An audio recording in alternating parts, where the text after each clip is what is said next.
April 23, 1934, Beanville Parish, Louisiana. Just after 9:15 in the morning, a stolen Ford V8 approaches a quiet rural road. Hidden in the trees, 6 law enforcement officers wait without a warrant, without a warning, and without any intention of making an arrest. The moment the car slows, gunfire erupts. More than 100 rounds are fired in less than 20 seconds. When the shooting stops, the windshield is shattered, the engine hisses, the dust settles. Inside the car are 2 of the most wanted fugitives in America. Bonnie Parker is 23 years old, Clyde Barrow is 25. They are already dead. Newspapers across the country will call them lovers, rebels, modern-day Robin Hoods. But by that morning in Louisiana, they were also responsible for at least 13 murders, including multiple law enforcement officers. So here is the real question. How did 2 violent criminals become celebrities during one of the darkest periods in American history? And why did the public cheer for them? This is not just a story about crime. It is a story about image, about desperation, about how media can transform bloodshed into legend. This is the Hidden Zero. Shift tone slightly slower to understand how Bonnie and Clyde became icons. You have to understand America in 1930. The Great Depression had shattered the country. Banks were collapsing. Families were losing farms. Unemployment was soaring past 20%. For millions of Americans, financial institutions were no longer trusted. They were blamed. Into that anger stepped a small-time criminal from Texas who had already been arrested several times before turning 21. Clyde Barrow was not born a mastermind. He was born into poverty in West Dallas, one of 7 children in a struggling farming family. His early crimes were not spectacular. They were desperate: car theft, small robberies, petty theft, but prison changed him. In 1930, Clyde was sent to the brutal Eastham prison farm in Texas. Inmates later described violence, forced labor, and abuse. According to historical accounts, Clyde was assaulted repeatedly during his early months inside. He later killed another inmate who had been harassing him, though another prisoner reportedly took the blame. Whether out of fear or fury, something hardened in him there. After his release, Clyde did not want small crimes anymore. He wanted control, and then he met Bonnie Parker. Transition to next section. Bonnie was 19. Small-framed, intelligent, already married, though separated. She worked as a waitress in Dallas. When she met Clyde in January 1930 at a friend's house, witnesses later described immediate chemistry.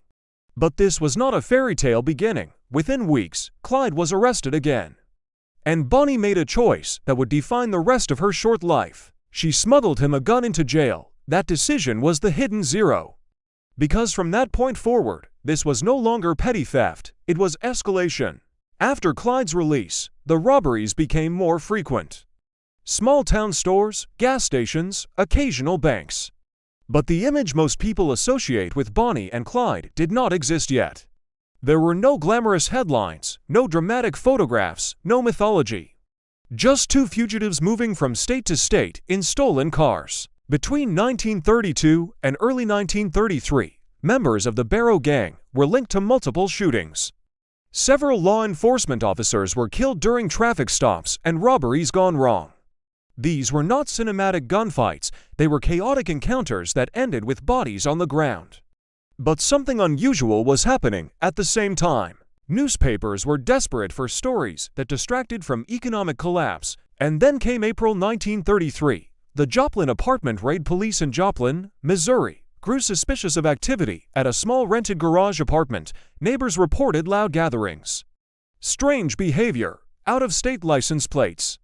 Officers arrived expecting bootleggers. Instead, they walked into gunfire. 2 officers were killed in the exchange. The gang escaped. Inside the abandoned apartment, police discovered weapons, personal items, and something far more powerful: undeveloped film. When the photographs were processed, they revealed something shocking. Bonnie Parker posing playfully with a rifle. Bonnie holding a cigar in her teeth, Clyde smiling beside her with a shotgun. The images looked staged, almost theatrical. And newspapers printed them immediately. This was the turning point. For the first time, the public did not just hear about Bonnie and Clyde, they saw them. And what they saw did not match hardened killers. They saw youth, they saw rebellion, they saw style. The Great Depression had created resentment toward banks and authority. Now the press had handed the public to charismatic symbols of defiance. But here is what the headlines rarely emphasized. By the time those photos circulated nationwide, the Barrow Gang had already been connected to multiple murders. The mythic Spans letters began arriving at newspaper offices praising the couple. Some Americans viewed them as anti-bank crusaders, striking back against institutions blamed for financial ruin. This narrative was exaggerated. Bonnie and Clyde did rob banks. But they also robbed small businesses, rural stores, and ordinary citizens.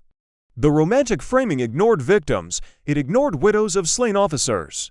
It ignored families of civilians caught in crossfire. But the photographs had done their work. In a struggling nation, image overpowered record.